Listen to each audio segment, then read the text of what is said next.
Alors, D'accord. merci beaucoup à tout le monde. Merci vraiment de participer à ce webinaire qui pour moi est d'une importance capitale. Tout d'abord, mes remerciements à Madame Caroline Don qui a accepté cette invitation, qui a, malgré pas beaucoup de temps, mais quand même a pu disposer son temps, son emploi du temps vraiment pour être là avec nous, pour nous enseigner ou pour nous donner quelques astuces de comment planifier notre année 2024. Je pense que bon nombre d'entre nous ont d'énormes soucis quand il s'agit de planification. C'est le problème majeur que nous nous retrouvons.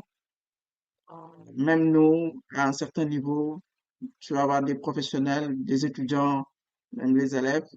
Et on a tous le même problème qui revient tout le temps et c'est on ne sait pas planifier notre année. Donc on fait l'année, nous improvisons notre année et à la fin de l'année, on n'arrive pas à évaluer notre année et ça, c'est les difficultés majeures que nous rencontrons tout le temps et c'est les conséquences sont néfastes parce que ça va se répercuter sur notre vie personnelle, sur notre vie professionnelle et même sur notre vie spirituelle. Je pense que cela aussi a un impact. Donc, ce soir encore, ce sera un plaisir vraiment de pouvoir lever quelques équivoques, de pouvoir lever vraiment quelques zones d'ombre, de pouvoir vraiment nous guider dans un nouveau cheminement, une nouvelle façon de faire, une nouvelle façon de penser et de pouvoir vraiment s'en sortir victorieux pour cette année 2024. Donc ça, c'est ma prière. Donc, sans tarder, vraiment, je vais laisser la parole à Marie-Caroline, donc qui va nous mettre dans le bain, qui va nous introduire. Merci beaucoup, Marie. La parole est à vous. Merci beaucoup, César. Bonsoir encore tout le monde. Donc, je vais d'abord commencer par me présenter pour ceux qui ne me connaissent pas. Donc, je m'appelle Marie-Caroline Dong. Je suis sénégalaise. Je vis à Dakar. Donc, je suis chargée de programme, comme il est mentionné dans la fiche. Alors, qu'est-ce que je fais dans la vie? C'est quoi mon travail et mon parcours? Donc, d'abord, j'ai grandi ici au Sénégal. Je suis née au Sénégal. Et ensuite, quand j'ai eu le bac, par la grâce de Dieu, j'ai pu étudier en France. J'ai d'abord commencé par des études de management, de gestion. À l'époque, ça s'appelait administration économique et sociale. Donc, c'est un diplôme qui est général, mais aujourd'hui, ça s'appelle DUG Management, en fait, licence management. Donc, j'ai fait ça pendant à peu près quatre années. Puis, j'ai fait des études de droit parce que dès le départ, en fait, moi, je voulais être avocate, mais ça ne s'est pas réalisé, en tout cas. Mais quoi qu'il en soit, j'ai quand même fait ces études de droit après mon diplôme de management et j'ai fait un master en droit international. Donc, le droit a toujours été ma passion. J'ai essayé d'intégrer le barreau, mais entre-temps, en a décidé autrement. J'ai rejoint d'abord les Nations Unies ici au Sénégal. Donc, c'est ce qui a justifié mon retour au Sénégal en 2008. Je suis revenue ici en tant que stagiaire. Donc, Dieu a ouvert cette porte pour moi en tant que stagiaire. Et ça s'est tellement bien passé qu'ils m'ont gardé dans cette boîte, en fait, qui est l'Office des Nations Unies contre la drogue et le crime. Donc, essentiellement, je travaillais sur les questions de lutte contre le terrorisme en Afrique de l'Ouest et centrale. Donc, ce sont surtout des programmes. On appuie les pays à avoir une bonne loi, on forme les magistrats, on forme les policiers. Donc, à la fin de la journée, je ne suis pas devenue avocate, mais j'ai fréquenté le domaine judiciaire toute ma carrière. Donc, après une dizaine d'années à travailler aux Nations Unies, j'ai changé un peu et j'ai rejoint le département d'État américain ici à l'ambassade des États-Unis à Dakar. Et dans ce poste-là, j'occupais le poste de senior en programme management. Donc là, on avait des programmes qui luttaient contre le trafic de drogue, le crime organisé, le blanchiment d'argent. Donc, c'était pour moi très important de diversifier mon travail au-delà du terrorisme et de faire autre chose, mais quand même, je suis restée dans le domaine de la criminalité.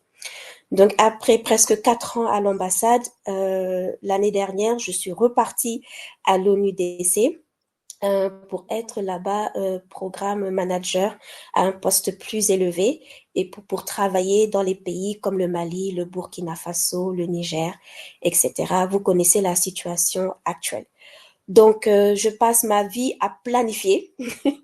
Je passe mes journées à planifier parce que j'ai énormément de choses à faire. À côté de cela, j'ai un petit garçon qui a 6 ans bientôt.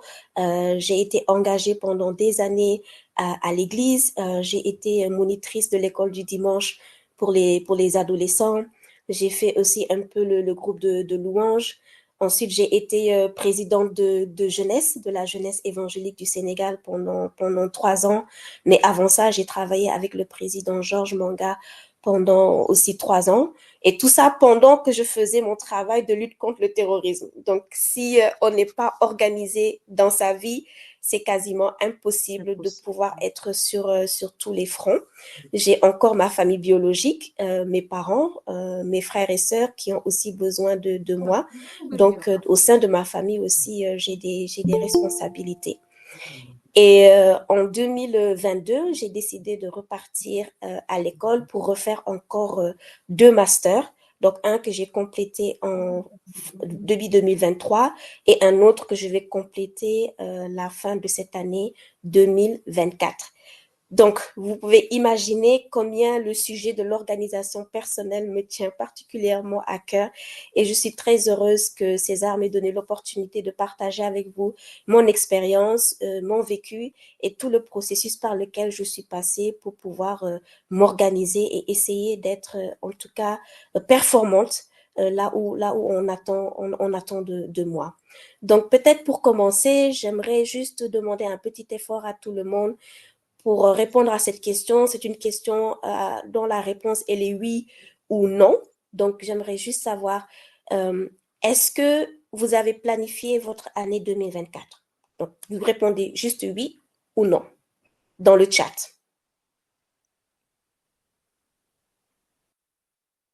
Non, d'accord. Les autres? D'accord, merci César. OK. Mhm.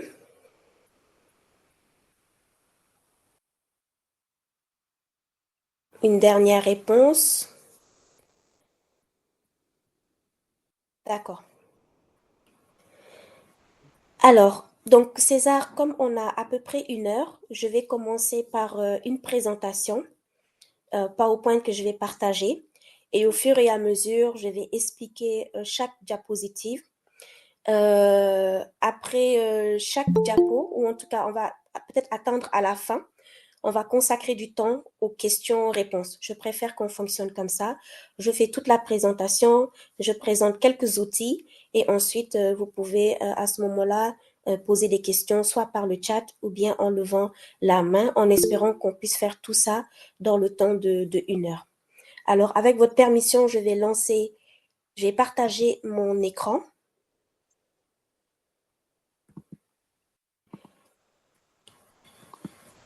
Est-ce que vous voyez mon écran? Juste quelqu'un qui dit oui ou non.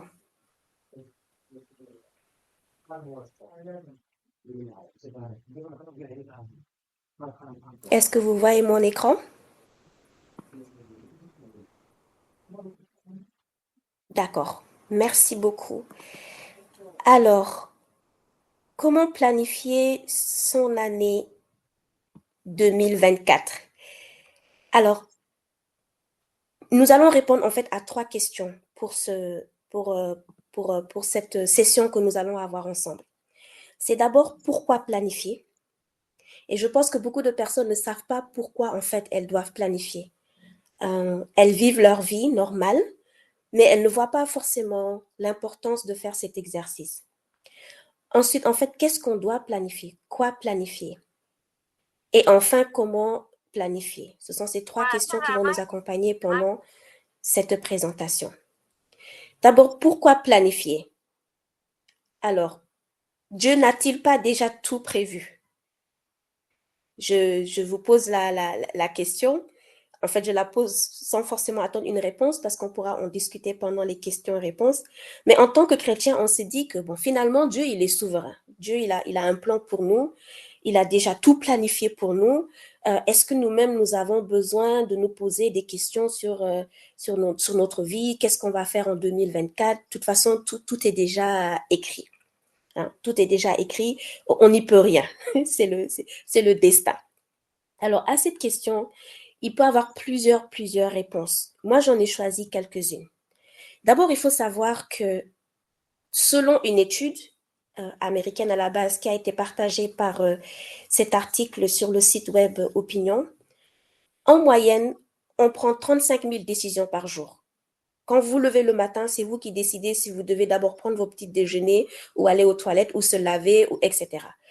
Quand vous sortez de chez vous, c'est vous qui décidez, en fait, si vous voulez prendre un taxi, le bus, ou bien appeler un ami qui va vous déposer.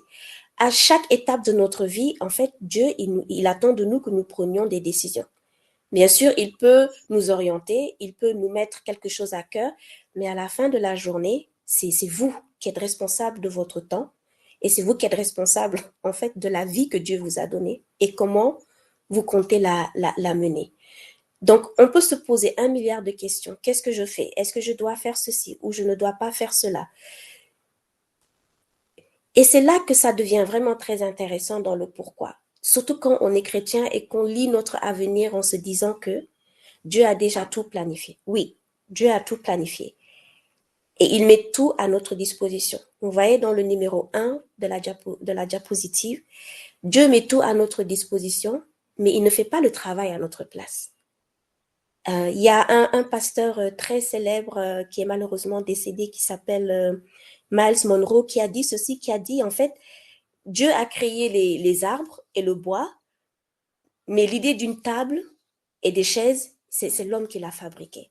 Donc Dieu, il met tout à notre disposition, mais à la fin, c'est nous qui devons mettre tout ça en place. C'est la créativité. On a été créé à l'image de Dieu et Dieu nous a donné ce pouvoir-là, d'être créatif, d'avoir des idées, d'avoir une envie de progresser, d'évoluer. Ça, c'est ce que Dieu a mis dans notre cœur. Et il va nous donner les moyens de le faire. Mais c'est à nous de nous mettre en action pour la réalisation. La deuxième réponse au pourquoi au numéro 2, la planification nous aide à clarifier les étapes et mesure nos progrès. Une fois qu'on a nos idées dans la tête, une fois qu'on a une pensée, il faut savoir que tout vient de manière, on va dire, invisible. C'est dans votre cœur, c'est dans votre pensée. Mais la matérialisation, celle-ci doit quand même respecter un processus. Hein? On n'a pas de baguette magique qui dit que, bon, voilà, je veux ça et hop, la chose apparaît. Si quelqu'un a réussi cet exploit, je serais ravie d'écouter ce témoignage. Mais pour tous les autres, tous les communs des mortels, toute réalisation doit suivre des étapes. Et ces étapes-là nous permettent aussi de mesurer nos progrès. Où est-ce qu'on en est et où est-ce qu'on va? Troisièmement, et pourquoi c'est très important de planifier, et ça a été pour moi un élément clé dans ma planification. Quand on planifie, on se préserve des influences. Vous savez, si vous ne planifiez pas correctement votre année, d'autres personnes vont la planifier pour vous. Et même l'ennemi va planifier cette année-là pour vous. C'est-à-dire que quand je décide de faire quelque chose, je peux à n'importe quel moment entendre une personne qui va me dire non, finalement, est-ce qu'on ne va pas faire ceci et cela? Si tu n'es pas préparé, si tu n'as pas planifié ton année correctement, tu vas penser peut-être c'est une bonne idée et voilà, tu as perdu 1 an à faire quelque chose qui, à la fin de la journée, ne t'a apporté absolument rien du tout. Parce que les gens auront tendance à imposer leurs priorités aux autres. Alors que quand on a une journée qui est bien planifiée, on sait là où on va, on sait ce qu'on va faire, là on a des options. Par exemple, quelqu'un vous appelle pour un programme, vous pouvez être en mesure de lui dire, je m'excuse, mais je ne pourrai pas réaliser ce programme avec toi parce que voilà ce que j'ai à faire. Et ça va vous permettre de ne pas culpabiliser par rapport au fait de dire non ou par rapport au fait de dire oui. Et quand vous dites oui, là, vous vous engagez dans un domaine où vous avez la volonté et l'amour de vous engager. Vous ne le faites pas par contrainte. Et la planification vous protège justement de ces influences-là. Et quatrièmement, c'est éviter la dispersion. Combien de fois on a énormément d'idées, énormément de choses dans la tête, on veut faire tellement de choses, finalement on se retrouve à faire toutes sortes d'activités. On est à la louange, on va dire, à l'enseignement, en même temps on veut étudier, en même temps on veut faire plaisir à son ami qui nous invite à manger à la maison, on a notre maman qui a besoin de nous pour faire les courses. Donc finalement on veut faire tellement de choses en même temps qu'on est dispersé. Et on a du mal à exceller dans les choses qui nous tiennent particulièrement à cœur. C'est pour ça, quand on comprend tous ces éléments, il y a une chose qui est capitale dans la planification. Bien avant de dire, voilà mon plan, il faut d'abord réfléchir. Peut-être ça peut vous sembler évident, mais il y a des gens qui ne prennent pas le temps de la réflexion. Ils vont selon leur intuition, ils vont selon leur ressenti, mais ils ne s'asseyent pas pour dire, bon, qu'est-ce que je fais? Est-ce que je peux m'engager dans cette voie? Si je m'y engage, est-ce que je vais pouvoir aller jusqu'au bout? Et souvent dans notre communauté, on constate que les gens commencent des projets et au bout d'1 an, le projet est mort. Ou au bout d'1 an, le projet disparaît. Euh, Finalement, on recommence à zéro. C'est un éternel recommencement. Au début, on commence avec beaucoup de volonté et à la fin, on est presque découragé. C'est parce qu'on n'a pas pris le temps de bien réfléchir et de dire, ce projet, je veux le porter. Cette vie, je veux la mener. Et de s'asseoir et de réfléchir à toutes les options qui s'offrent à nous. Un exemple qui m'a vraiment frappé dans la Bible, c'est la vie de Jésus pendant ces 3 années de ministère. Euh, il est Dieu, bien sûr, et il a réussi à réaliser son objectif dans le temps imparti que Dieu lui a donné dans sa vie sur terre. Et je pense que ça, c'est une chose qui est vraiment importante pour nous en tant que chrétiens, en tant que croyants. C'est vrai qu'on est tous appelés un jour à mourir, mais c'est de se dire le jour où ça doit arriver, j'ai fait ce que j'avais à faire. Je n'ai pas perdu mon temps à des choses inutiles. Je me suis engagée de tout mon cœur sur ce que Dieu a mis dans mon cœur et je n'ai pas perdu de temps. Mais une chose que Jésus faisait et qui m'a frappée, malgré que ses journées étaient très chargées, c'est qu'il avait l'habitude de se rendre au Mont des Oliviers. En Afrique, on vit en communauté, on vit ensemble. C'est normal et c'est comme ça, c'est une excellente chose. Mais parfois, le temps du retrait, le temps d'avoir son Mont des Oliviers, que ce soit dans sa chambre, que ce soit dans son bureau ou ailleurs, est très important. On ne peut pas être H24 dans toutes les activités. Il faut à un moment donné qu'on s'arrête et qu'on réfléchisse, qu'on prenne le temps de prier et qu'on prenne le temps également de voir, d'entendre tout simplement parfois la voix de Dieu et même prendre le temps d'écouter les conseils des uns et des autres pour pouvoir avancer. Ce temps de réflexion est très important. Alors, qu'est-ce qu'on doit planifier d'abord? Peut-être les gens pensent à la planification en se disant, OK, je vais prendre une liste et je vais dire tout ce que je vais faire. Et je vais voir si je les ai réalisés ou pas. D'accord, c'est une bonne chose. Mais avant d'établir ce que tu vas faire, il faut revenir en arrière et avoir une vision pour sa vie. Alors, je dis ça parce que c'est très important et je veux pas créer de mauvaises interprétations ou quoi que ce soit. Mais parfois, on a une vision dans notre vie, on veut réaliser des choses, on veut être, par exemple, je sais pas moi, chantre. Et puis, à cause de certaines qualités que Dieu a mis en toi ou certains dons et talents, les gens vont venir te voir et ils vont te dire, ah, mais peut-être que tu serais mieux à la prédication. Ou peut-être tu serais mieux en pasteur. Ou tu serais mieux à l'école du dimanche. D'accord, peut-être ce sont des choses qu'ils ont vues chez toi. Mais c'est très important de savoir où tu vas et qu'est-ce que tu veux être. Parce que ta planification, qu'elle soit cette année ou même en 2025 ou même en 2030, va dépendre réellement de ça. Seigneur, est-ce que c'est ce chemin-là que je dois emprunter et quelle est cette vision? Une fois que tu l'as, c'est important de connaître ses dons, ses talents, ses forces, ses faiblesses et ses limites. Parce qu'on ne va pas planifier des choses au-delà de nos capacités. C'est vrai, en tant que chrétien, on aime cette phrase qui dit je puis tout par celui qui me fortifie. Oui, c'est vrai. Mais dans le On cadre va de ton lire, voilà. couloir, dans le cadre du chemin que Dieu a tracé pour ta vie, je ne pense pas que tu puisses être médecin, comptable et pasteur en même temps. Si aussi il y a un témoignage dans ce sens-là, je serais ravie de l'écouter.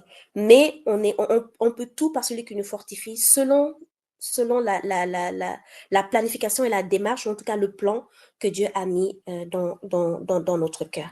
Et cela va aussi sur une sorte d'humilité. Il y a des choses, il faut savoir reconnaître que tu ne peux pas les faire. Tu ne peux pas les faire pour différentes raisons. Tu ne peux pas les faire parce que peut-être tu n'as pas cette expertise, tu n'as pas ces capacités, tu n'as pas, en tout cas, l'amour pour faire ces choses-là et tu sens que tu as des limites. Pour moi, il ne faut pas avoir honte de dire ça, je ne peux pas le faire. Et se concentrer sur ça, je peux le faire. Ça, j'excelle dans ça. Ça, c'est mon domaine de compétences. Et c'est dans cette humilité-là qu'on est complémentaires. C'est là que tu peux travailler avec Léa, tu peux travailler avec Simone, parce qu'eux, ils vont venir avec des compléments pour pouvoir te réaliser toi en tant que personne. Donc, quand tu planifies ton année, il faut aussi savoir qu'est-ce que tu as et qu'est-ce que tu n'as pas. Ensuite, établir tes objectifs par rapport à cette vision et par rapport à ce que tu as. Et objectif, je parle bien d'objectifs personnels. Personnel, pourquoi? Il ne s'agit pas ici des objectifs que tes parents ont fixés pour toi. Il ne s'agit pas des objectifs que ton patron a fixés pour toi. Il ne s'agit pas des objectifs que tes responsables d'église ou pasteurs ont fixés pour toi. C'est très important de connaître ses objectifs personnels. Qu'est-ce que moi je veux? Là où je vois que je me sens épanouie, là où je vois que je sers à quelque chose et qu'au travers de ça, je ressens une sorte de satisfaction. Ce sont mes objectifs personnels. À partir de mes objectifs personnels, là, je peux établir mes priorités. Pourquoi les priorités sont très importantes? Si tu n'établis pas tes priorités, tu vas te disperser. Par exemple, si tu as, je veux dire, tu te réveilles le matin. Ta priorité, c'est d'avoir un diplôme. Tu es en train d'étudier. Donc, normalement, dans ta journée, si tu as consacré cette journée à étudier, alors tu dois te discipliner à étudier. Si entre-temps, on t'appelle pour d'autres priorités, tu as le choix entre choisir ta priorité ou bien choisir la priorité des autres. Quand on parle aussi de priorité, ça peut être dans le cadre d'un projet, mais ça peut être aussi dans le cadre familial et dans le cadre de l'Église. Aujourd'hui, quelle est ma priorité? Si tu as un ministère à l'Église et que tu veux t'y investir à 100%, alors ta priorité, c'est l'Église. C'est ce que tu vas choisir de faire en premier. Tu peux faire les autres choses, descendre le soir, étudier, voir tes amis, mais l'activité qui va occuper une bonne partie de ton temps, ben, ce sera ta priorité numéro une. Sans compter bien évidemment les responsabilités familiales. Ensuite, attaché aux objectifs, il y a les moyens qu'il faut établir. Est-ce qu'on a les moyens de notre propre ambition? Est-ce que j'ai les financements dont j'ai besoin pour réaliser mon projet? Parce que quand on n'a pas les financements, dans notre planification, ça doit être pris en compte. Si ton projet nécessite que tu voyages dans tout le Sénégal, mais que tu n'as pas les moyens de le faire, alors dans ta planification, tu dois inclure un temps que tu vas consacrer à la stratégie et à la collecte des fonds pour réaliser tes projets. On ne peut pas sauter les étapes juste parce qu'on veut arriver plus vite. Donc, connaître aussi les moyens à sa disposition, c'est important. Je peux donner aussi un autre exemple. Tu veux être un cadre ou bien tu veux être expert en quelque chose. Mais quand tu regardes tes moyens, tu n'as pas le diplôme qui va avec. Alors, dans ce cas, tu vas chercher à te former. Si tu n'as pas l'argent pour payer un master, alors tu peux chercher des formations gratuites sur Internet. Mais ça, c'est du temps que tu vas consacrer. C'est un investissement que tu vas faire dans ta planification. Donc, je planifie un temps où je suis devant ma machine et je fais des formations parce que j'ai un objectif qui est très clair. Donc, ça marche par vision, objectif, priorité, moyen et enfin une stratégie. Une fois que tout est clair dans ton esprit, tu mets en place une stratégie de comment je vais faire, comment je vais me mettre en action. Parce que tu peux avoir énormément d'idées et de réflexions, mais qui ne seront jamais mis en action. Et ça, c'est vraiment dommage. Donc, tu dois établir systématiquement cette stratégie pour savoir comment tu vas y arriver. Je donne un exemple qui peut s'appliquer à plusieurs autres exemples, chacun selon son domaine. Par exemple, ma vision, c'est d'être une conseillère stratégique en matière de sécurité. OK. Donc, mon objectif, c'est d'avoir une expertise et une expérience reconnue et développer un réseau. Parce qu'on ne peut pas être conseillère si on n'a pas un réseau qu'on conseille. Alors, à ce moment-là, quelles sont mes priorités? Pour avoir cette expertise et cette expérience, j'ai besoin d'étudier le domaine. J'ai besoin de me former. J'ai besoin de participer à des activités qui portent sur le sujet. Quels sont les moyens qui sont à ma disposition? Est-ce que j'ai les finances? Est-ce que j'ai le matériel? Est-ce que j'ai des personnes ressources qui peuvent m'accompagner, par exemple? À ce moment-là, ma stratégie, elle sera très claire. Établir un plan financier qui va m'aider à réaliser ces objectifs, rencontrer les personnes ressources, chercher le travail dans le domaine et parler une deuxième langue. Comme je l'ai mentionné précédemment, cela n'exclut pas ses autres responsabilités, qu'elles soient familiales ou ministérielles au niveau de l'Église, etc. Mais tout va de ta priorité en fonction de la vision et des objectifs personnels. Donc, comment planifier? Évidemment, planification, le meilleur allié de la planification, c'est le temps. Dieu nous a donné pour une journée 24 heures, pour une semaine 7 jours, pour des mois 30 ou 31 et une année 12 mois. Donc, si vous avez bien suivi les autres diapositives, tout va de là où je veux aller. Mais tout doit rentrer dans un cadre temporel, ce qui nécessite de fonctionner étape Oui, par étape. madame. 2024 est là, qu'est-ce que je Ah, veux chérie? réaliser? J'ai 12 mois pour le faire, pas plus. Ah, non, non, non. Ah, d'accord, d'accord. Janvier est déjà là. Par rapport à mes objectifs, qu'est-ce que je peux Hier, faire on est en comme janvier? participer à un Qu'est-ce webinaire. que je peux Hier, réaliser en janvier? on est comme on participer. La première semaine Non, non, de demain, on n'est janvier. pas grave. On est le 1er janvier, c'est un lundi. Je veux savoir. Qu'est-ce que je peux commencer à faire dans la réalisation de ma stratégie? Et j'ai 24 heures aujourd'hui pour décider si je fonctionne par priorité ou bien je continue à être dispersée. On est lundi, ma priorité c'est d'avoir une expertise, je donne un exemple, dans le domaine de la sécurité. Le matin, j'appelle quelqu'un qui peut me donner le conseil sur le sujet. On est lundi matin, je vais voir si je ne peux pas suivre une heure de cours sur Internet. On est lundi matin, est-ce que je ne vais pas prendre mes cours d'anglais? Je donne un exemple, ou espagnol, ou autre langue. On est lundi matin, est-ce que je n'ai pas planifié le calendrier de mon association? On est lundi matin, est-ce que je ne vais pas voir les chantres qui vont chanter samedi, etc. Est-ce que je ne dois pas appeler quelqu'un qui doit déjà commencer à rassembler les personnes pour la répétition? Je fonctionne comme ça parce que mes priorités et mon objectif sont très clairs. Donc, je planifie mes journées, mes semaines, mes mois et années en fonction. Quand je sais que j'ai réalisé une bonne partie de mes priorités, là, rien ne m'empêche, et là, j'insiste, rien ne m'empêche d'aider un frère, d'aider une sœur, d'aller à une rencontre, d'aller faire des activités récréatives, ou bien passer du temps avec sa famille, etc. Mais ce qui est important, c'est qu'à la fin de la journée, quand vous regardez le bilan de votre journée, vous pouvez être satisfait parce que ce qui vous tient à cœur, vous l'avez fait. Et en plus de ça, vous avez réalisé d'autres choses parce que vous avez su gérer votre temps. Alors, quelles sont les bonnes et les mauvaises pratiques? Par rapport aux mauvaises pratiques, il y a la surplanification. Qu'est-ce que j'appelle par surplanification? C'est-à-dire que vous arrivez à un moment donné où vous planifiez tellement que vous ne donnez pas de place à la flexibilité et à l'ajustement. Il y a des choses qui sont sous notre contrôle et il y a des choses qui sont en dehors de notre contrôle.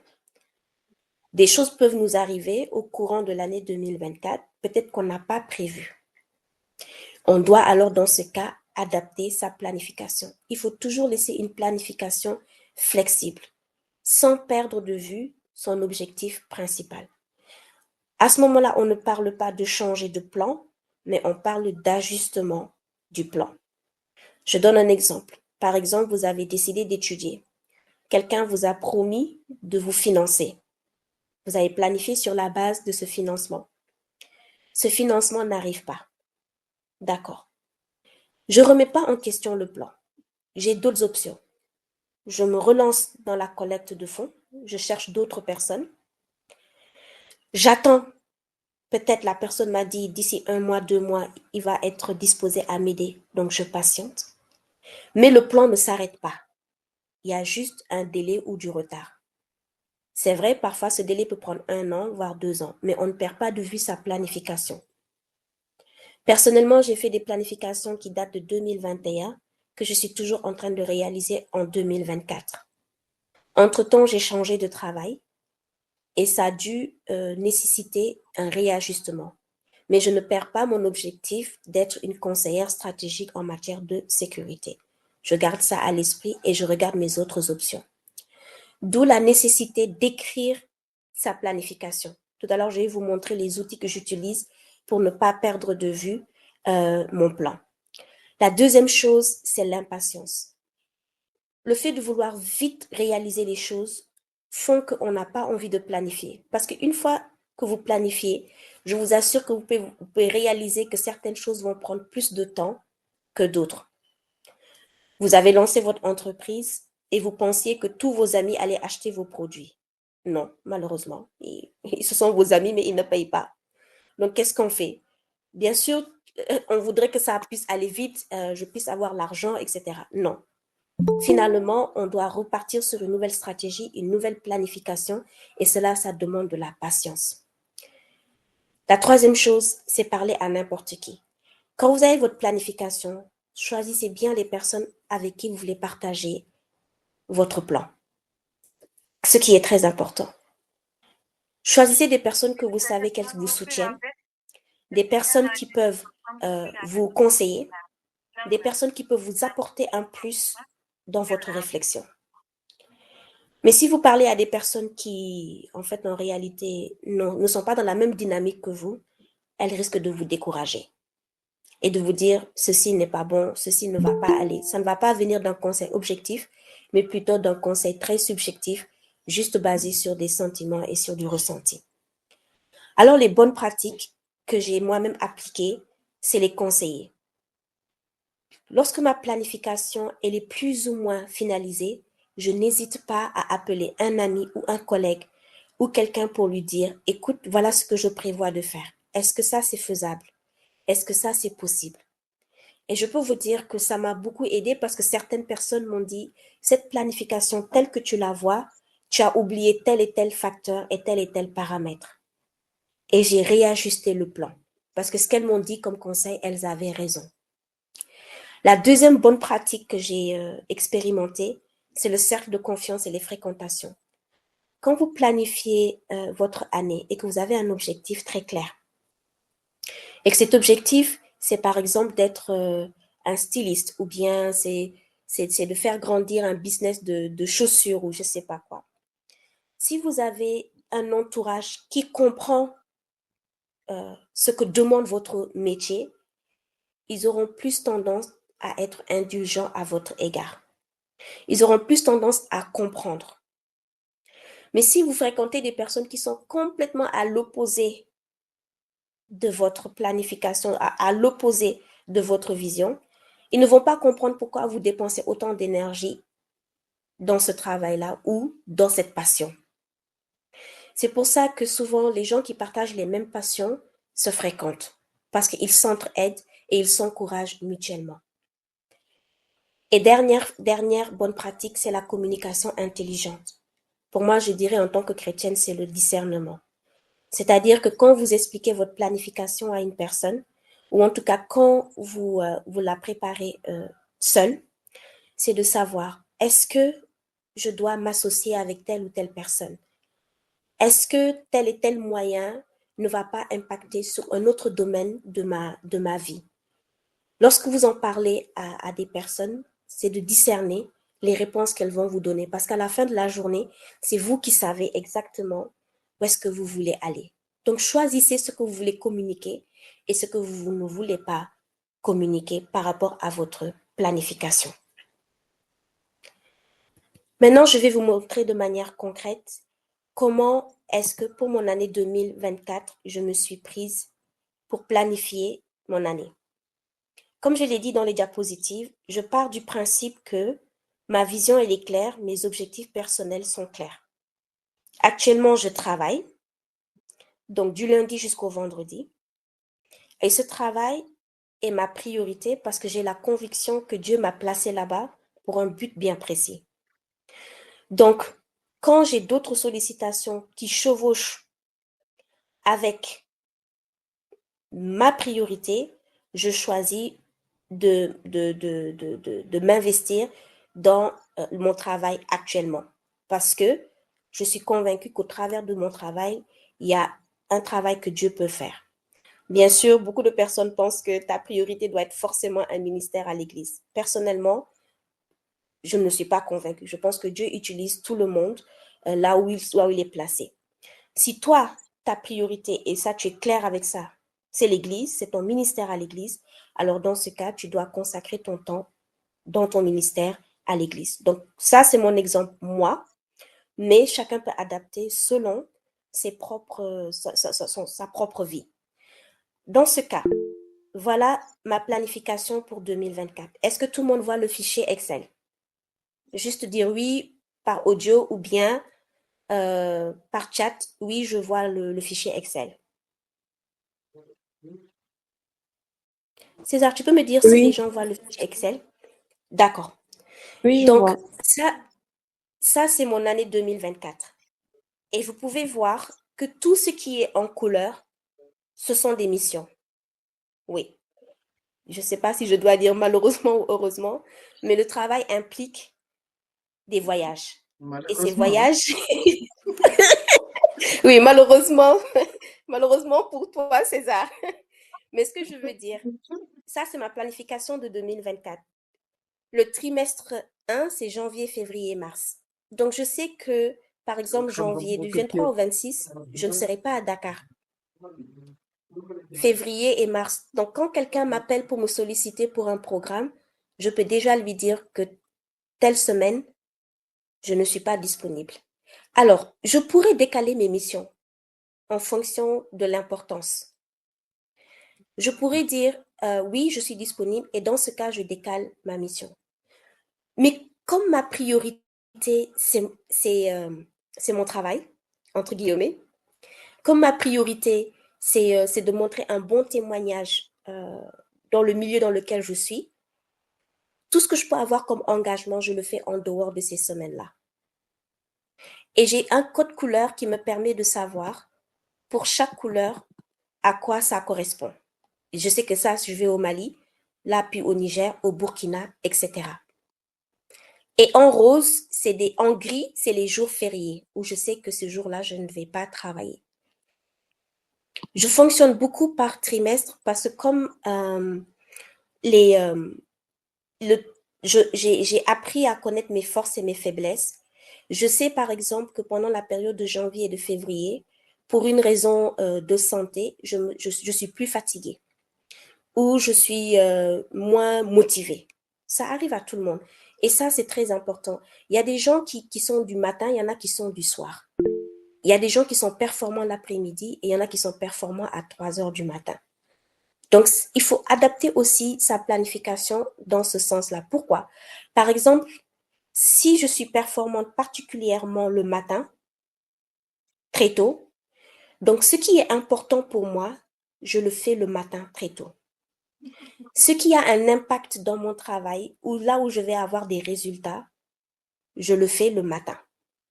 Et là où je suis la moins performante, disons après le déjeuner, à 16 heures, là, je vais faire des petites tâches de routine, des choses qui ne me demandent pas beaucoup d'efforts. Donc, je fonctionne par trimestre et dans le trimestre, j'essaie de me reposer au moins une semaine pour me donner le temps de la réflexion et d'ajuster ma planification. Les missions peuvent changer, les programmes peuvent changer. Mais quoi qu'il en soit, je me sens rassurée parce que je sais à peu près comment mon année 2024 va être. Après avoir eu une vision de mon année 2024, c'est important de savoir, pour moi, chaque mois, donc ici par exemple janvier 2024, qu'est-ce que je peux faire et qu'est-ce qui peut attendre le mois prochain. En janvier, je sais que je peux faire ça et ça et ça. Et si je ne peux pas le faire, alors je le bascule pour le mois de février. Cette planification, elle m'aide beaucoup même au travail. Par exemple, mon patron, les patrons, ils ont toujours tendance à demander des choses à la dernière minute. Si tu n'es pas organisé, tu vas dire oui à tout et à la fin de la journée, quand il va te demander où est le travail qu'il t'a demandé l'année dernière, tu vas lui dire non, finalement, je n'ai pas pu le faire. Pourquoi? Parce que j'avais pas le temps. Malheureusement, c'est une excuse qui risque de ne pas accepter parce qu'il considère que tu es une personne organisée. Donc, quand mon patron me dit, est-ce qu'on ne va pas faire telle ou telle chose, je suis en mesure de lui dire, oui, c'est possible, mais janvier, ma programmation, comment je peux dire ça en français? Ma programmation, elle est complète. J'ai très peu de temps à consacrer à ce nouveau projet-là parce que janvier, j'ai déjà tout qui est booké. C'est une discussion qui est normale et c'est des choses qu'il peut comprendre pour réajuster. Mais au moins, la discussion, elle est équilibrée. Mais quand vous n'avez pas de planification, comme je l'ai dit dans la présentation souvent, les gens vont utiliser votre temps à leur propre profit. Parce qu'eux, ils veulent avancer dans la vie. Mais si toi, tu as ta planification claire par mois, tu peux dire à la personne, OK, je suis avec toi, mais sache que je serai plus disponible au mois de février. Quand j'ai établi ma planification pour le mois par mois, je la planifie par semaine. La planification par semaine, elle est hyper importante. Du lundi au vendredi, c'est le temps que je consacre au travail. Samedi, dimanche, je ne travaille pas. Je ne travaille pas. Parce que j'ai besoin de me reposer et parce que j'ai d'autres activités, j'ai d'autres engagements. Donc, je consacre au travail que le lundi et du lundi au vendredi. Donc, je dois gérer mon temps de 24 heures de manière intelligente. Ce que je peux faire le lundi, c'est OK. Sinon, ce qui peut attendre, je le ferai le jeudi. Et c'est comme ça que je classe mes actions et aussi mes différentes réunions. Donc, voilà comment se passe ma planification de l'année. Et par jour, ces horaires-là de la journée vont me permettre de faire ma planification pour chaque journée. Alors, vous allez dire peut-être que c'est trop. Peut-être que vous allez penser que à ce rythme-là, ça demande énormément de travail en amont. Ça demande énormément de réflexion. Mais je peux vous assurer d'une chose. Une fois que vous avez mis en place ces mécanismes-là, vous êtes beaucoup plus tranquille. Vous êtes beaucoup plus serein. Et même mieux, vous pouvez anticiper. Vous pouvez anticiper des événements, vous pouvez décaler des événements, vous pouvez décaler des programmes et essayer de mieux préparer, mais vraiment mieux préparer les programmes et les projets qui vous tiennent à cœur. Parce que la planification aide à la réalisation performante des activités. Euh, la Bible dit que avant de construire ou de faire quelque chose, il faut s'asseoir et voir, balancer ce que je peux faire, ce que je ne peux pas faire. Parce que sinon, si tu commences à construire et que tu ne finis pas, les gens vont se moquer de toi. Ah, il a commencé, mais il n'a pas fini. Mais parce qu'il n'a pas fait un travail de planification. Il n'a pas fait un travail d'organisation. En plus de Excel, j'utilise d'autres outils sur mon téléphone avec un calendrier, avec des couleurs et des rappels qui me disent que à tel jour, aujourd'hui, tu dois faire ça et ça et ça. Et ça me permet, honnêtement, pendant tout ce temps que j'utilise cette méthode, de pouvoir allier travail, vie de famille, responsabilité à l'église. Quand j'étais présidente de la jeunesse évangélique du Sénégal, honnêtement, je n'ai pas pris d'autres engagements. Je me suis concentrée sur ça parce que j'avais 3 ans pour donner des résultats et les gens m'attendent sur ces résultats-là. Donc, quand je faisais ma planification à cette époque, mon travail était ma priorité numéro 2. Elle n'était pas ma priorité numéro 1. Ma priorité numéro 1, c'était la jeunesse évangélique du Sénégal. Et comme j'avais préparé ces 3 ans, même dans mon travail, quand on me demandait de faire des choses, je leur disais, je vais prendre des congés à ces périodes-ci parce que j'ai un camp que je dois organiser. Je ne suis pas disponible. Mais si je n'ai pas planifié, si je ne sais pas quand est-ce que je veux faire le camp, combien de temps ça va me prendre, je vais être à la merci de toutes les personnes qui vont me demander des services ou qui vont demander de mon temps, etc. Et enfin, une dernière chose que je voulais partager avec vous, c'est lorsque cette planification, elle se met en place et que vous en êtes plus ou moins fier, il faut prendre en compte toutes sortes d'aléas qui peut arriver. Mais je crois que Dieu nous accompagne dans nos efforts de planification et d'organisation personnelle. Une fois que je finis ma planification, je demande à Dieu de me soutenir dans son accomplissement, de me soutenir afin que je puisse réaliser cette planification-là. Et je peux témoigner que depuis, j'ai pu maintenir le cap grâce à ça. L'autre chose, et c'est très important, si vous n'avez jamais fait de planification de votre vie, ça peut prendre beaucoup de temps avant de pouvoir finir avec un plan d'action comme le mien. Cette planification d'aujourd'hui, il y a des idées que j'avais mises sur papier en 2021. 2021. Et au fur et à mesure que j'avançais dans les mois et dans les années, cette planification-là a eu de la maturation, a mûri depuis le temps. Donc, ce n'est pas un exercice à prendre forcément à la légère en une après-midi ou en une journée, mais c'est une réflexion qui demande parfois plusieurs jours, le temps de prier, le temps de demander des conseils et enfin d'établir, voilà, ma planification pour 2024. Voilà là où je veux aller, voilà ce que je peux faire, voilà ce que je ne peux pas faire. Et à partir de ce moment-là, mettre en place les programmes, les stratégies que tu dois mettre en œuvre pour pouvoir réaliser ton année et la réussir. Donc voilà, César, la présentation qui m'a pris à peu près, on va dire, 45 minutes, mais je serais ravie d'avoir les questions, que ce soit par le chat ou bien par micro ou par parler. Donc je reste à votre entière disposition. Merci beaucoup.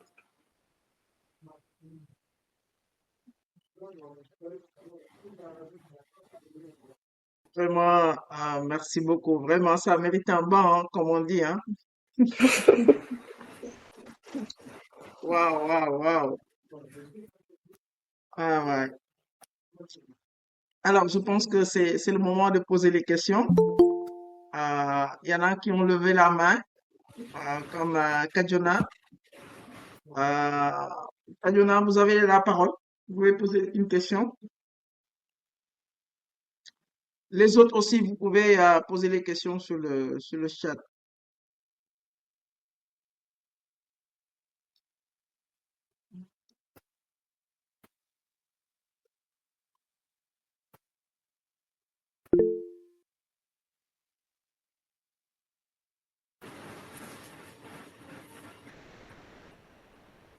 Alors, Kadjona, on vous écoute?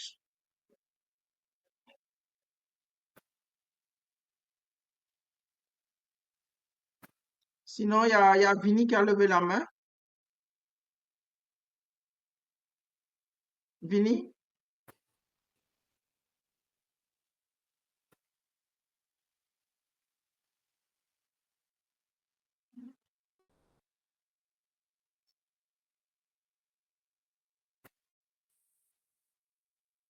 Alors, Vini?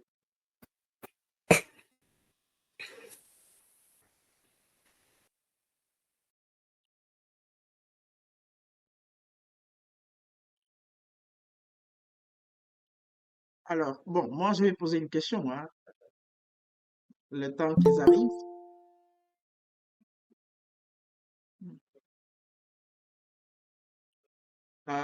Oui, Pasteur Pi, vous avez une question? Allez-y.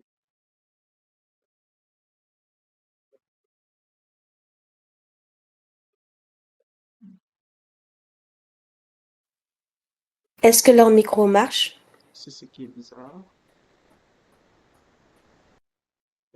Pasteur Pi, vous avez une question?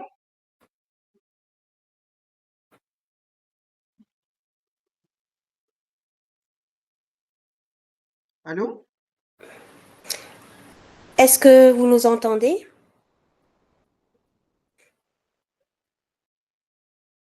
Ok,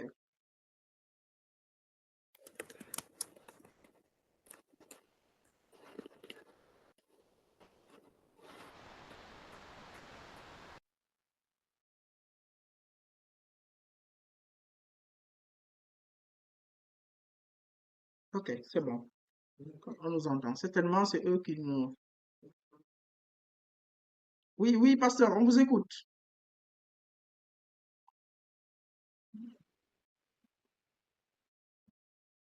Ok, il y a quelqu'un qui a posé une question sur le...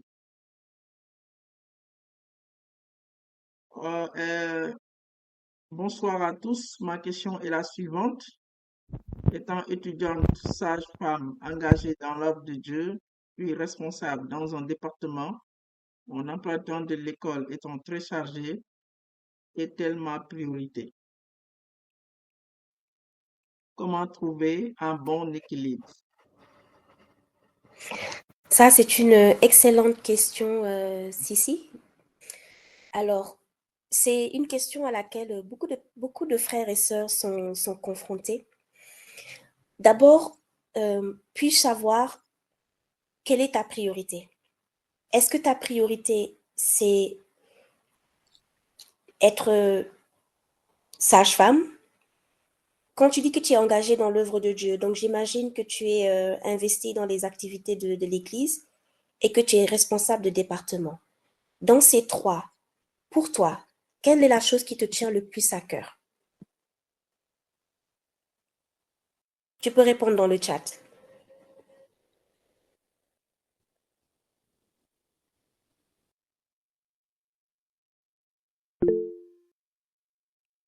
Très bien. Maintenant, cet engagement pour le Seigneur. Dans cet engagement, comme tu le dis, si bien, et bravo, félicitations, c'est quoi? C'est ton département ou les autres activités que tu fais pour l'Église?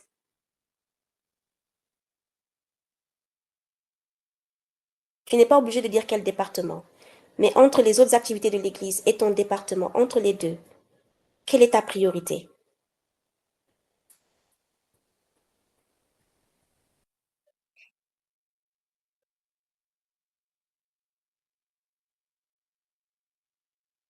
Excellent. Donc, ta priorité, c'est le département. Tu as une contrainte, malheureusement, qui sont les études. Et ces études te prennent énormément de temps. Dans ce cas de figure, tes obligations sont en conflit avec tes priorités. Tu ne peux pas manquer les cours. Tu ne peux pas aussi négliger de réviser. Mais ton département te demande d'être présente. Voilà moi ce que je te conseillerais. Tes études, c'est un emploi du temps qui est fixe, ou plus ou moins, en fonction des semaines. Tu dois répondre à cette obligation. Mais quand tu réponds à cette obligation, fais ce que tu as à faire de manière la plus excellente possible. mais garde une énergie nécessaire pour pouvoir te consacrer à ton département ministériel à l'Église. Voilà moi l'exemple que je peux te donner de ma propre vie. Quand j'étais responsable de la jeunesse évangélique du Sénégal, je peux dire que c'était entre guillemets mon département comme le tien. Mais à côté de cela, j'avais l'école du dimanche des adolescents et j'avais un travail. Mon travail, ce sont mes obligations. Donc, je vais au travail comme mon patron me le demande, de 8 heures à 17 heures. J'honore mon travail parce que je suis chrétienne, je respecte mon employeur. Mais comme ma priorité, c'est la jeunesse évangélique du Sénégal, je ne fais pas d'extra dans mon travail. Je ne fais pas un excès de zèle dans mon travail. Si je travaille de 8 heures à 17 heures, j'arrête tout ce qui est travail et je me consacre à ma priorité, qui est mon département comme toi ou bien la jeunesse évangélique du Sénégal. Je descends le soir, je passe les appels, je revois ma planification pour les camps, je vois ce que je peux faire, ce que je ne peux pas faire, je réponds à certains messages de ma boîte email. Quand j'ai fait ça, j'étais monitrice à l'école du dimanche. Du lundi jusqu'au vendredi, je ne touche pas encore à mon programme du dimanche pour l'école du dimanche. J'attends le samedi matin pour le faire. Et je n'ai pas de culpabilité par rapport à ça parce que Dieu m'a mis à la tête de la jeunesse évangélique du Sénégal. C'est ma priorité. Et je m'y investis. Dieu me demande d'être une bonne chrétienne qui respecte ses engagements. Je vais au travail, je fais mes 8 heures, 17 heures.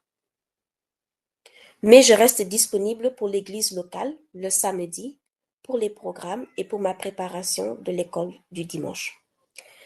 Maintenant, quand tu as un chevauchement, parce que l'équilibre pour toi, c'est plus ou moins clair, parce que tu sais là où tu veux aller et ce qui te tient le plus à cœur. Maintenant, là où j'ai eu de sérieux problèmes, et je partage ça avec tout le monde, c'est quand il y a des chevauchements de programmes. Par exemple, on avait des réunions pour la jeunesse évangélique du Sénégal. Il y a des gens qui disent réunion le vendredi à 10 heures, alors que nous, les professionnels, on travaille le vendredi à 10 heures. Là, ça demande une organisation personnelle et une volonté de délégation. Tu es responsable, tu ne peux pas être à toutes les réunions, à tous les programmes. S'il y a un programme que tu ne peux pas faire parce que tu dois faire un examen, je te conseillerais de demander à ton adjoint ou à une autre personne de ton équipe de te représenter. Tu ne perds pas de vue le programme parce qu'une fois que tu auras fini, tu vas appeler pour demander le point. Tu vas appeler pour faire le suivi. Ou bien tu vas solliciter l'indulgence des personnes pour leur dire est-ce que c'est possible de faire la réunion tel jour ou tel jour parce que toi, tu as des engagements au niveau de ton travail. Donc, voilà la réponse que je peux apporter à ta question. Dis-moi si j'ai bien répondu ou pas et si tu as des questions supplémentaires.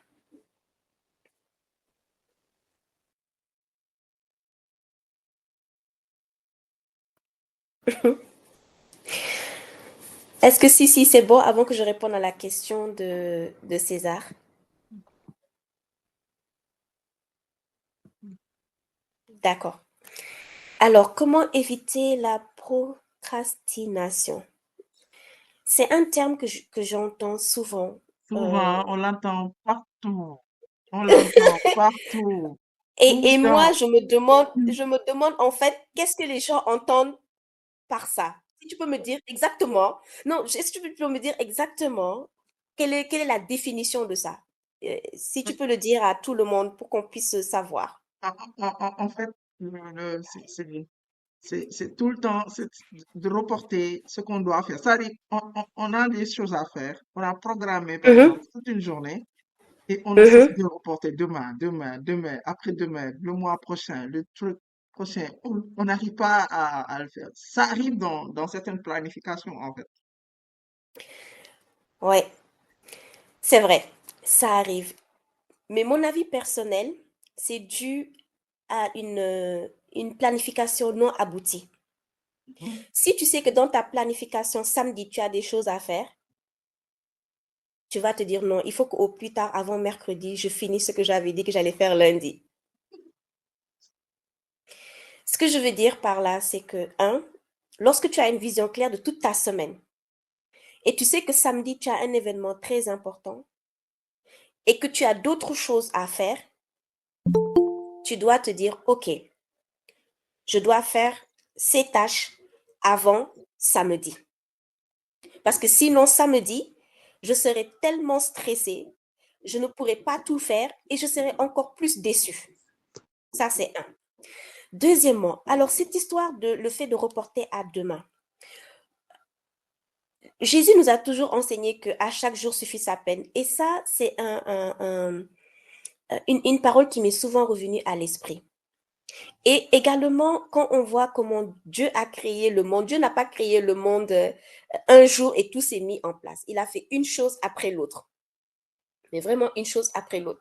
Il n'a pas reporté les choses qu'il devait faire aujourd'hui à demain. Le seul moyen d'éviter la procrastination, c'est la discipline.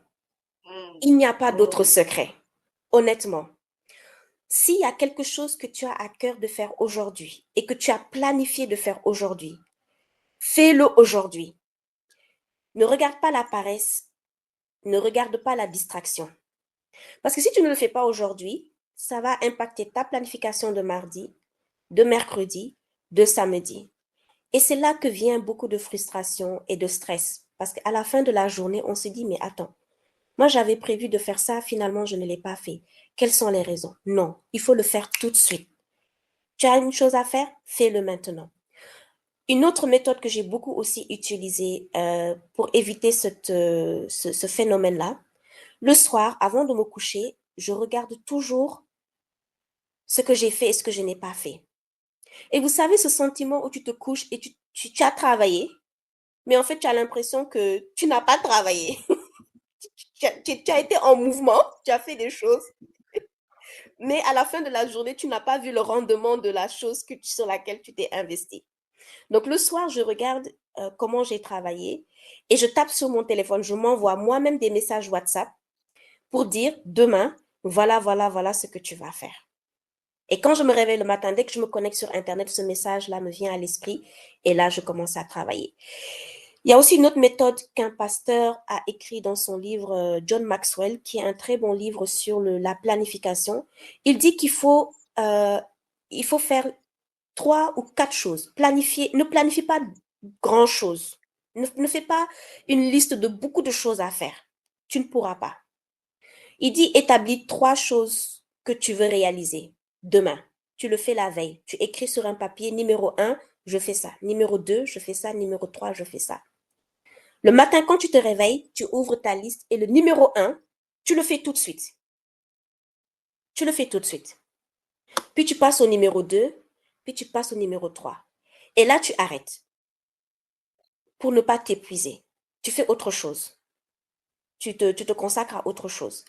Et en faisant ça petit à petit, tu prends l'habitude de réaliser des petites choses avant de commencer à envisager de faire de grandes choses. Alors, comment lutter contre la paresse? Le remède de la paresse, c'est l'action, honnêtement. Si tu es couché et que tu n'as pas envie de faire quelque chose, mets-toi en mouvement. Fais quelque chose. Fais le ménage, lis un livre, réveille-toi, sois en mouvement. Une fois que tu es en mouvement, là, tu peux commencer à dire, ah tiens, il y a telle chose que je dois faire, je vais m'y mettre. Parce que ton corps est déjà, on va dire, échauffé, comme le sport. Mais tant que tu es assise, la paresse, elle va avoir raison de toi. Dès qu'elle s'installe, tu te mets en mouvement. Tu commences à faire quelque chose qui te fait plaisir, petit à petit. Et une fois que tu sens que le mouvement est là, là, tu peux commencer maintenant à aller vers la tâche que tu dois accomplir. Alors, un autre point qui nous amène parfois à la paresse, il y a 2 choses. Ce qu'on veut faire, on veut le faire, mais on n'a pas les capacités de le faire. Donc, on est ennuyé. Et deuxième chose, la chose est tellement compliquée qu'on n'a pas encore la solution. Donc, on a une petite paresse qui s'installe parce qu'on on ne sait pas en fait. Moi, ce que je recommande, il faut toujours commencer par les tâches les plus dures. Mais quand tu commences les tâches les plus dures, ne te dis pas que tu vas le faire aujourd'hui et tu finis. Non. Commence un peu. Par exemple, lundi, tu as, je sais pas moi, un rapport à écrire. Les rapports, il n'y a rien de plus ennuyeux que de faire des rapports. Et les comptes rendus de réunion. Moi, personnellement, c'est ennuyeux parce que la réunion est finie. Toi, tu es là, on te dit, maintenant, c'est toi qui dois faire le rapport de la réunion. OK. Peut-être même ta connexion n'était pas bonne, tu as écouté qu'une partie. Bref, tu n'as pas envie de le faire. La paresse s'installe. Ce que je conseille, c'est premièrement de dire, OK, je dois faire ce compte rendu de réunion. Tape une ligne lundi, disons à 8 heures. Tape un paragraphe. Tu laisses. 17 heures, tape un deux. Mais fais quelque chose. Avance. Si c'est un truc complexe, lis des informations qui te permettent de comprendre comment ça marche. Tu commences par lire, par lire. Si tu commences à te sentir agacé, mets ça de côté et consacre-toi, par exemple, à ta troisième priorité ou quatrième priorité de ta journée. Le lendemain, reviens encore sur la même tâche. Avec la réflexion et la nuit et le sommeil, tu vas voir que ton esprit est beaucoup plus frais et là, tu peux t'engager sur cette voie. Et comme j'ai dit, pour lutter contre la paresse, c'est de se mettre en mouvement. Tant que tu ne te mets pas en mouvement, elle aura toujours raison de toi. Alors, Aïssatou a une question. J'espère que je n'ai pas manqué d'autres questions en haut. OK, comment rester motivé et concentré sur ses objectifs pour ne pas reporter tout le temps? La motivation, César, vient principalement, pour moi, de ta vision de base. Si tu veux être une chanteuse internationale, de renommée internationale, tu sais ce que ça te demande comme investissement. Si tu veux être motivé, regarde les vidéos des chanteurs internationales, regarde comment ils sont arrivés à un niveau élevé. Peut-être que ça va te booster. Écoute des audios des personnes qui sont des footballeurs internationaux, si c'est ce que tu veux faire dans la vie. Essaie de te rapprocher des personnes qui ont réussi. Et là, tu vas réaliser que, bon, j'ai du chemin à faire, j'ai du travail à faire. Donc, moi, personnellement, quand j'ai dit que ouais, je veux être conseillère en matière stratégique en matière de sécurité, je me suis inscrite à un master. Mais quand je suis arrivée dans la salle et que j'ai vu que les gens avaient un niveau 10 fois plus élevé que le mien, oui, je suis restée motivée parce que je me suis dit, ah, là, ce n'est pas une mince affaire et je veux y arriver. Et c'est ça qui va te booster. Mais tant que tu ne l'as pas vraiment à cœur ou tant que ce n'est pas encore vrai chez toi, il y a toujours cette incidence-là qui te pousse à être moins motivé. Et pour finir sur cette question, quand tu passes par un moment de démotivation, ce n'est pas un péché, ce n'est pas mal. Peut-être ton corps est fatigué ou peut-être tu as besoin de te reposer. Et ce n'est pas quelque chose de mal. Reconnaître à un moment donné qu'on se sent découragé n'est pas une mauvaise chose. Peut-être c'est le moment de s'asseoir et de se reposer et de ne plus rien penser à ce qui concerne le projet, à ce qui concerne le ministère, etc. Dans notre culture, ou en tout cas en Afrique, dans nos églises, on est surchargé d'activités. On passe notre temps à faire des activités et on ne prend pas de vacances. Est-ce que parmi vous, il y a des gens qui prennent des vacances? C'est très important de se dire, là, je vais faire une pause. Et le fait de faire une pause, quand tu repars, tu peux avoir le sentiment de, ah tiens, je suis sur un nouveau départ.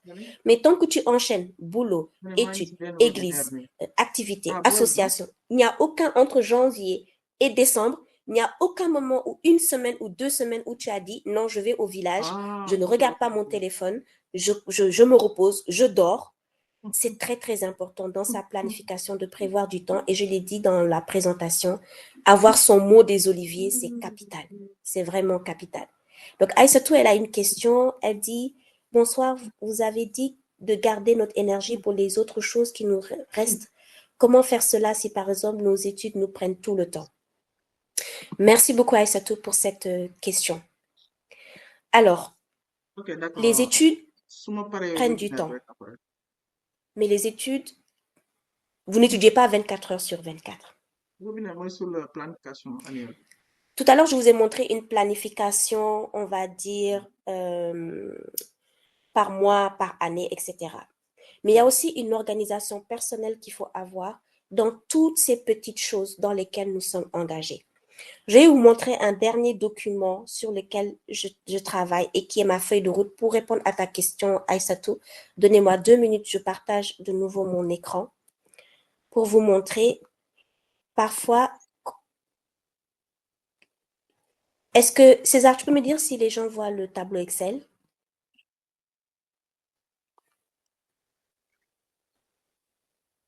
César, est-ce que vous voyez le tableau Excel? 5 sur 5, c'est bon. 5 sur 5. Voilà. Mhm. Ça, c'est un autre document sur lequel je travaille et je vais pouvoir répondre à ta question, Aïssatou. C'est-à-dire que pour chaque activité dans laquelle je suis responsable, je mets à ma, comment dirais-je, à ma droite tout ce dont j'ai besoin pour accomplir cette activité. Tout, toutes les étapes. Je mets tout ce qui me vient à l'esprit, tout ce que je sais que j'ai besoin de l'avoir en place pour que mon événement soit une réussite. Je mets tout sur la liste. Pourquoi j'ai montré ce document? Tu es étudiante et même au niveau de tes études, tu dois planifier ton organisation de tes études. Tes études te prennent beaucoup de temps, mais elles ne te prennent pas de 8 heures à minuit. Tu as un temps où tu dois aller en cours et tu as un temps où tu dois réviser. Le temps où tu dois aller en cours, je ne sais pas si tu es à l'université, école supérieure ou bien au lycée, mais c'est toujours, si je ne me trompe pas, des cours de 2 heures, 3 heures en fonction des emplois du temps. Tu peux commencer à 8 heures et finir à 13 heures.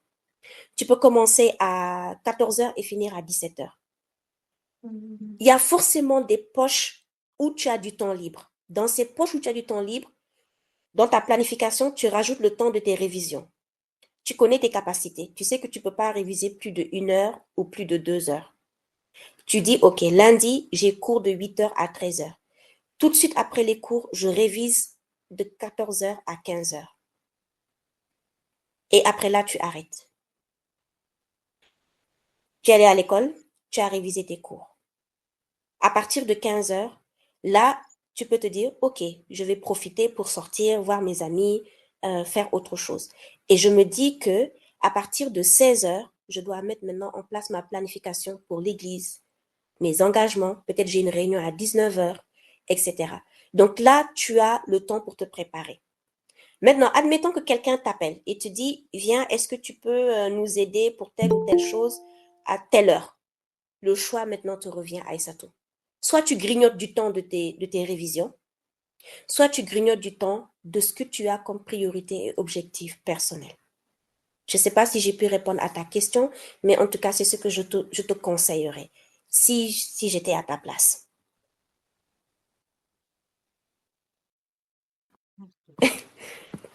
Tu veux que je te donne mon tableau de bord? Ok, on verra.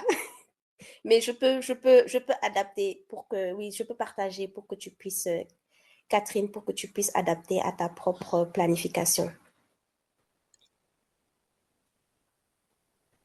Alors, en voyant ça, j'ai l'impression qu'on vit au hasard. Oui, malheureusement, quand on n'a pas de planification, on vit au hasard. Mhm. Est-ce que j'ai manqué une question? Je pense que j'ai répondu aux questions du chat. S'il y a d'autres questions. Il y a une dernière question. Oui, alors comment suivre ses progrès et mesurer ses résultats? Quand comme je l'ai dit dans ma présentation, et peut-être là j'ai oublié de le mentionner, écrivez votre vision, écrivez vos objectifs personnels, écrivez vos priorités. Mettez-les sur un journal, dans votre téléphone, quel que soit le support. C'est très important de les écrire. Après, une fois que la planification est lancée, vous faites que mettre en œuvre les actions que vous avez planifié de faire. Mais le fait d'avoir écrit ça va vous permettre à un moment donné de repartir sur ce que vous avez écrit et de faire un bilan. Moi, pour moi, quand je parle de résultats, je ne parle pas forcément de grands résultats. Je donne un exemple euh, personnel. J'ai fait ce master, je l'ai validé, Dieu merci. Mais après ce master, j'ai pu développer mon réseau. Comme je l'ai montré dans la présentation, Pour être une conseillère stratégique, il faut développer un réseau. J'ai pu développer mon réseau parce que depuis, j'ai dans mon téléphone des contacts de personnes qui sont plus ou moins, on va dire, importantes. Là, j'ai un résultat de ma planification parce que j'avais planifié d'étudier à un moment bien précis de ma vie. Donc, j'ai ce réseau et je suis en mesure de pouvoir l'utiliser. Quand je repars à ce que j'ai écrit en 2021, je peux dire, ah bon, j'ai validé un master, j'ai développé mon réseau et je suis presque bilingue. Voilà comment on peut mesurer ces résultats. Très bonne question, Vinny. En quoi, sorry, César, est-ce que j'ai pu répondre à ta question? Bien sûr, bien sûr. Ah, Ok, très bonne question, Vinny. Alors, pour être honnête avec toi, Vinny, la surplanification a failli avoir raison de moi. Je passais ma vie à planifier. Je planifiais tout. Je planifiais même le calendrier de mon fils, ce qu'il doit faire, ce qu'il doit. C'était devenu comme une drogue de planification. Vous pouvez imaginer que quelqu'un qui fait des fichiers Excel comme ça, il y a forcément peut-être quelque chose qui cloche. Mais ce que je veux dire par là, c'est que oui, la santé mentale est très importante dans le sens quand on fait une surplanification, ça peut affecter notre santé mentale. Mais de l'autre côté, la santé mentale et physique affecte effectivement votre planification. Parce que il faut avoir un esprit clair pour pouvoir planifier. Honnêtement, je vous dis la vérité. Si tu traverses des moments qui sont un peu difficiles, où tu es dans des tourments, etc., honnêtement, je peux comprendre que tu n'as pas le temps de t'asseoir et de dire, bon, voilà ce que je vais faire l'année prochaine ou bien ce que je vais faire dans un mois. Tu ne vas même pas y penser. Donc, cette situation de santé mentale, elle doit d'abord se régler par le fait d'aller dans un processus d'amélioration, hein, et deuxièmement, de dire, OK, voilà moi ce que je veux faire dans ma vie. Voilà ce que je veux faire plus tard. Parce que le fait d'avoir des objectifs de vie, ça remonte le moral, honnêtement. Le fait de savoir que tu as des rêves que tu n'as jamais réalisés quand tu étais plus jeune, ou bien des choses que tu aurais aimé faire et que tu n'as pas pu faire parce que tu t'es pas mis en action. Le fait d'avoir ça peut réellement te redonner du boost pour ce qui est de la santé mentale. Après là, je parle sans diagnostic parce qu'il y a santé mentale et santé mentale. Il peut y avoir des moments de dépression chronique. Il peut avoir des moments de simple découragement, comme il peut avoir de moments sérieux de crise d'angoisse et d'anxiété. Une fois qu'on arrive à ce niveau-là, moi, je recommande d'en parler, compris pour toi, et que tu puisses au fur et à mesure réaliser, en tout cas identifier où se trouve le mal et de pouvoir à ce moment-là l'adresser en demandant la guérison par rapport à cette santé mentale-là. La santé physique, si tu es malade, euh, une maladie par exemple qui t'empêche de faire beaucoup de choses, adapte ta planification par rapport à ta condition physique. N'en fais pas trop, essaie de faire ce qui est possible et ne t'engage pas sur des choses où tu sais que ta capacité physique ne te le permet pas. Je connais des personnes qui sont souvent malades, qui ont souvent des migraines, qui ont souvent des difficultés d'ordre physique. Toujours, on ne leur demande pas trop. S'ils arrivent à faire le minimum, c'est déjà bien, le temps qu'ils se rétablissent. Donc, quand tu es dans ces périodes-là, adapte ta planification à ta condition physique. C'est ce que j'ai dit dans ma présentation, connaître ses forces et ses limites. Mais cela ne doit pas t'empêcher, avec les capacités que tu as, d'avoir au moins une simple petite planification qui va te maintenir en tout cas en mouvement. Alors, j'ai vu un sujet lié à ça tout à l'heure. La dépression tue l'enfant des gens ici dehors. Oui, les sources de dépression peuvent être multiples. Euh, et la pathologie, elle diffère d'une personne à une autre. Il y a des gens qui passent par des moments ponctuels de dépression, mais ils ne sont pas dans un état dépressif constant. Par contre, il y en a d'autres qui sont dans une dépression, une vraie pathologie. Dans ce cas, ces personnes-là sont malades. elles ont besoin d'un traitement, elles ont besoin d'être soignées, elles ont besoin de voir des professionnels qui vont les aider. Maintenant, par rapport aux dépressions, des hauts et des bas, il faut toujours connaître l'élément déclencheur qui te met dans un état dépressif.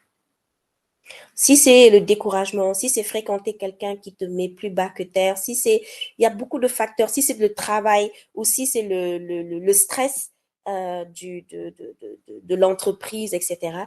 Essaie de trouver des moyens de te protéger par rapport à ces impacts-là dans ta vie. Donc voilà ce que je peux dire. Et Maïtana dit, que conseillez-vous aux personnes qui n'ont pas le courage de renoncer aux nombreuses responsabilités? Deux choses, Maïtana. C'est les responsabilités, on les impose à personne. On les impose à personne. Souvent, les personnes qui sont face à ces situations-là, Dieu merci, ils ont des talents multiples. Il y a des personnes comme ça. Ils sont doués dans tout ce qu'ils font. Tu les amènes à la louange, ils excellent. Tu les amènes à la prédication, ils excellent. Tu les amènes à l'école du dimanche, ils excellent. Tout de suite, on veut qu'ils soient dans tous les programmes. Tout de suite, on veut qu'ils soient dans toutes les activités parce que c'est des gens qui arrivent à apporter quelque chose. Mais ces personnes-là, en réalité, doivent faire des choix. Parce que tu t'épuises d'abord. Tu ne peux pas être responsable partout. Deuxièmement, tu veux faire plus plaisir aux autres plutôt qu'à toi-même. Parce qu'on te demande, tu n'as pas le courage de dire non. Comment est-ce que tu peux régler ce problème? Je vais donner encore exemple sur ma propre vie. Quand j'ai accepté le Seigneur, vous savez ce que c'est, hein? Vous avez tout de suite, vous pensez que vous pouvez faire, vous êtes Superman, hein? Que vous pouvez faire beaucoup de choses. Donc, j'étais à tous les programmes, tout. Prière, intercession, louange, études bibliques, prédication. J'étais à tous les programmes. Et tout de suite, je voulais prendre les responsabilités. Jusqu'à ce qu'un jour, un pasteur a prêché ceci en disant que les gens qui veulent prendre des responsabilités partout, c'est des gens qui sont de nature très orgueilleuse et qui pensent qu'elles peuvent tout faire et qu'elles sont indispensables. Et ce n'est pas bon pour ces personnes-là elles-mêmes parce qu'elles vont s'épuiser. Quand il a dit ça, j'ai réalisé qu'en réalité, qu'est-ce qui me motive dans toutes ces activités-là? Qu'est-ce que je veux vraiment réaliser dans ces activités-là? Est-ce que c'est juste parce que je veux me présenter ou parce que vraiment j'ai à cœur d'apporter quelque chose dans ce domaine? Une fois que c'est clair dans ta tête, c'est là que tu veux être, c'est là que tu veux exceller. Quand on te demande de t'engager dans autre chose, délicatement tu dis non, malheureusement, je ne suis pas en mesure d'honorer cette demande-là parce que j'ai d'autres engagements. Et je peux te dire, Maïtana, qu'il m'est arrivé à un moment donné, même au niveau de l'église, le pasteur venait me voir pour me dire, est-ce que tu ne vas pas prendre en charge tel et tel projet? Je lui disais, est-ce que je peux avoir un temps de réflexion? Si tu ne peux pas dire non tout de suite, et c'est cette technique, est-ce que je peux réfléchir? Est-ce que je peux prendre le temps de voir si c'est possible ou pas? D'habitude, les gens disent, oui, oui, vas-y, prends le temps de réfléchir. Quand tu arrives chez toi, pèse le pour et le contre, le bon et le mauvais. Car Et tu après, m'as tu tellement as une servi, réponse. je vais réfléchir. Laisse-moi réfléchir, hein. Tu m'as tellement servi ça. Oui, exactement, parce que je suis arrivée à un point où ça devenait beaucoup. Donc, je dis à la personne, est-ce que je peux prendre le temps de réfléchir? Parce que je veux, et souvent, ce que je dis aux gens, c'est que je ne veux pas négliger. Je respecte ton travail et je respecte ton programme. Je ne veux pas être là et faire de l'amateurisme. Je veux faire quelque chose de bien. Est-ce que tu peux me donner le temps de réfléchir? Et quand je vais chez moi, je réfléchis, je regarde ma planification, je regarde mes engagements, je regarde beaucoup de choses. Et je vais voir la personne et je vais lui dire, écoute, j'aurais bien aimé faire ce programme-là, mais malheureusement, cette année, j'ai des diplômes à passer, ils sont très importants pour moi. Cette année, je vais être responsable du groupe de louanges et je veux vraiment mener le groupe à un niveau supérieur. Donc, je ne pourrai malheureusement pas m'engager dans cette voie-là. C'est pour ça que quand César est venu me voir pour me donner des rôles dans l'association, je lui dis non, parce que je ne peux pas. Donc, c'est ça que je pourrais te conseiller. Même pas, mais revois juste les autres motivations, ok. quel est vraiment l'intérêt d'écrire les objectifs qu'on se fixe et les tâches à réaliser? Merci beaucoup, Frédéric, pour ta question. Alors, l'intérêt d'écrire. Alors, tu peux savoir ce que tu veux faire, où est-ce que tu veux aller, c'est dans ta tête et c'est très clair. Mais le cerveau emmagasine énormément d'informations. Dans la présentation, on a dit on prend 35 000 décisions par jour. Il y a énormément de facteurs qui peuvent intervenir dans ta vie. Ne serait-ce qu'une journée, entre 8 heures et 10 heures, il peut se passer énormément de choses. Euh, alors, le fait d'écrire, déjà, te pousse à la réflexion parce que quand tu prends ton idée qui est dans ta tête, elle a l'air peut-être claire, mais quand tu l'écris, elle peut être mieux comprise. Tu peux mieux la cerner parce que tu l'écris. Une fois que tu as écrit tes objectifs, là, tu les vois comme un miroir devant toi. Tu les vois de manière plus claire. Et peut-être même, il y a des objectifs, tu te dis, non, ça, je ne pourrais pas réaliser ça cette année parce que ça va me demander trop d'investissement. Le fait de l'exercice de faire les objectifs vont te permettre de réaliser quelle tâche tu dois accomplir par rapport à tel ou tel objectif. Cet exercice est très important de le faire par écrit. Parce qu'une fois que tu écris, tu es poussé à la réflexion. Et la réflexion te permet d'affiner ta planification. Ça, c'est un. Deuxièmement, une fois que tu as écrit tes objectifs, honnêtement, tu peux les mettre de côté. Et tu avances dans ta vie. Mais une fois qu'il y a un élément qui revient dans ta tête, tu peux repartir et dire, ah tiens, je m'étais établi tel et tel objectif. Où est-ce que j'en suis? Peut-être je suis arrivée, peut-être je ne suis pas arrivée. Donc moi, j'ai toujours procédé par écrit. Je ne sais pas si Frédéric, j'ai répondu à ta question. L'autre chose, par rapport aux tâches à réaliser, le fait d'écrire les tâches et à la fin de la journée de dire, bon, voilà ce que j'ai fait, voilà, ça fait du bien. Parce que tu te dis que j'ai fait quelque chose, j'ai réalisé quelque chose, j'ai accompli les tâches que je m'étais fixées. Ça fait du bien et ça te permet aussi d'avoir de l'espoir que tu peux encore faire plus d'autres choses le lendemain ou la semaine prochaine ou l'année suivante. Donc, je ne sais pas si j'ai répondu à ta question, Frédéric. Tu peux juste écrire dans le chat oui ou non et me dire si tu as d'autres questions. César, si tu lis tes objectifs chaque matin, maintenant là, il faut mettre en action. Moi, j'ai mon petit carnet, hein, je regarde chaque matin, je regarde chaque matin. Les objectifs sont tellement nombreux. J'imagine. Frédéric, est-ce que j'ai répondu à ta question?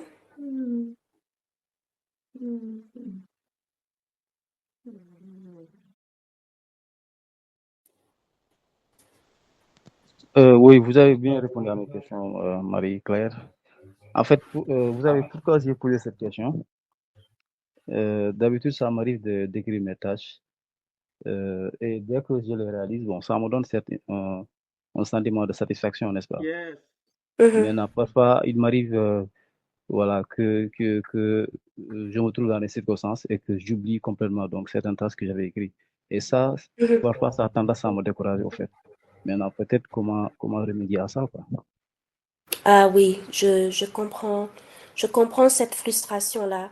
Le fait d'écrire aussi, il y a un petit piège parce que quand tu n'as pas réalisé la tâche ou quand tu n'as pas atteint tes objectifs, le fait de le lire peut créer chez toi une frustration ou un sentiment d'échec et dire, bon, je n'ai pas su, euh, je n'ai pas su accomplir cette tâche malheureusement ou je n'ai pas atteint cet objectif. Cette frustration ou ce sentiment d'échec est normal. Mais souvent, pour minimiser ça, euh, essayons de faire de s'établir des objectifs qui sont réalisables. Je ne sais pas si tout le monde est familier avec la méthode de SMART. En fait, c'est une méthode qui dit que, en résumé, il faut établir des objectifs qui sont réalisables dans le temps, etc. Peut-être on aura l'occasion de faire un autre webinaire à ce sujet. Moi, j'avais le même problème. J'avais toute une liste de tâches à faire. Parfois, j'en avais même 15. Énormément. Et j'ai vu que j'avais aussi souvent ce sentiment-là quand je ne réalisais pas les objectifs, je me sentais parfois un peu nulle ou bien, voilà, un sentiment d'échec. Et après, j'ai compris que à chaque jour suffit sa peine. Maintenant, je ne me fixe pas plus de 3 objectifs, honnêtement, ou même parfois même 2. Je m'en fixe que 2. Par exemple, pour le mois de janvier, lorsque j'ai fait ma planification, j'ai dit, bon, si je réalise juste ces 2 choses-là, je serai contente. Quand je fais ma liste des tâches, je ne fais plus énormément de tâches. Je fais celles où que je sais que je peux maîtriser, je peux le faire. Et j'ai diminué le nombre de tâches par jour. J'en fais 5 ou parfois même 4.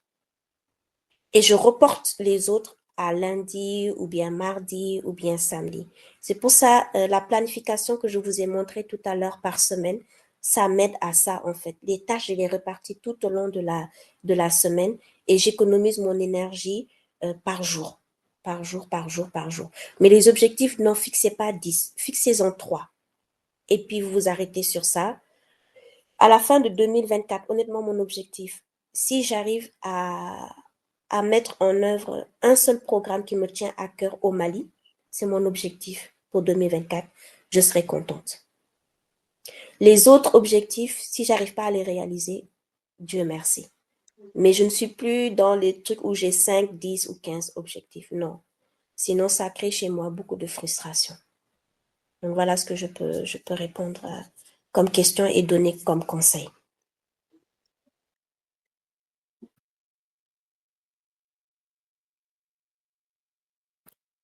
Est-ce qu'il y a d'autres questions? Ma batterie va Euh, bientôt me lâcher dans 27 ouais, minutes.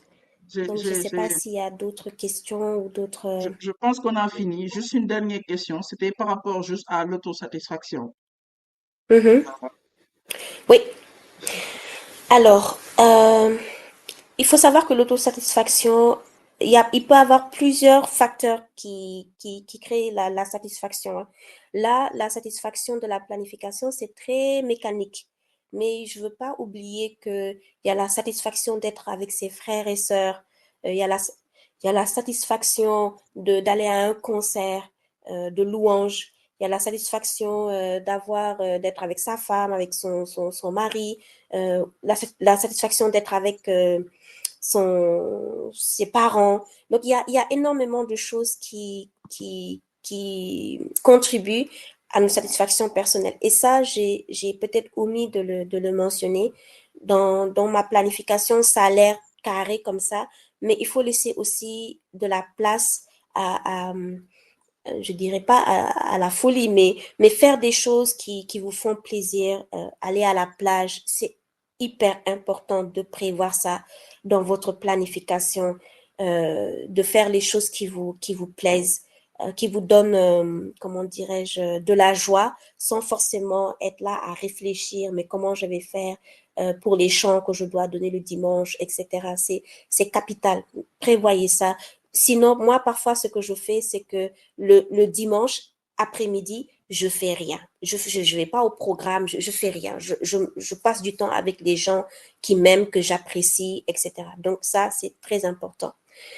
L'estime de soi, souvent, on allie l'estime de soi à nos performances et à ce qu'on accomplit. Mais en tant que chrétien, Dieu nous aime en tant que personne. Dieu aime Caro. Que Caro réussisse ou Caro échoue, Dieu m'aime tel que je suis.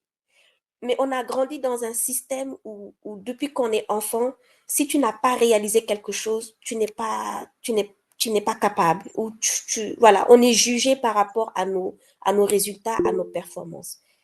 Alors que non, l'essentiel, en tout cas pour moi, c'est de connaître sa valeur en tant qu'être humain, connaître ses capacités, connaître ses limites.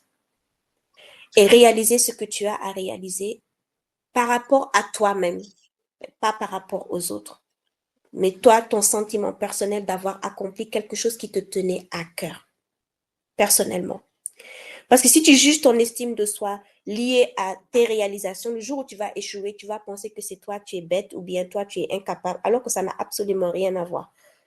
Il y a plusieurs raisons qui justifient l'échec. Plusieurs raisons. Et moi, je suis de ceux qui croient que même les étudiants, on ne peut pas les juger à un examen de 3 heures à un jour T et dire qu'il n'est pas capable. Moi, j'ai fini avec cette frustration-là.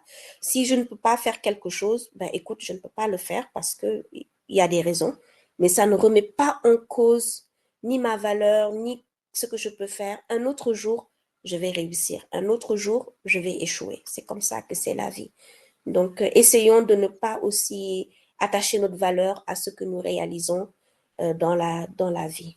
Honnêtement, c'est ce que je peux dire, ce que je peux partager. Merci beaucoup, Caro.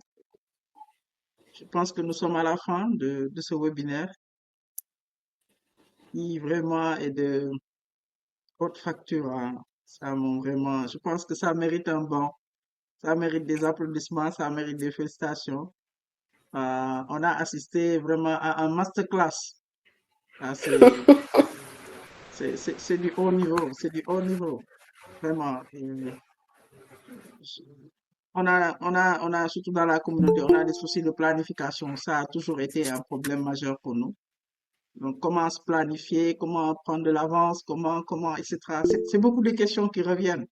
Procrastination, vous avez écouté, voilà, on nous revient, c'est des mots qui nous, voilà, on est tout le temps confronté à ce genre de situation. Et je pense que à travers ce webinaire, beaucoup d'inquiétudes ont été levées, vraiment, beaucoup de difficultés surtout ont été levées.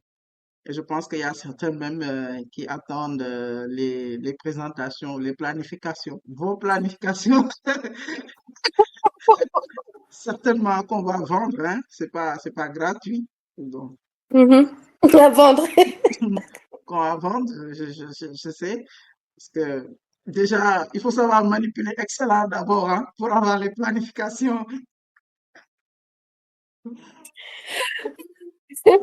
Mais c'est très, très facile. Bon, c'est vrai qu'il y a la distance et tout, mais à l'occasion, au cours de l'année, si le besoin se fait ressentir, on peut toujours prévoir de se retrouver quelque part. Et puis avec nos machines, on va travailler ensemble sur comment utiliser Excel, etc. C'est aussi parfois important aussi, évidemment. Ouais. Mhm.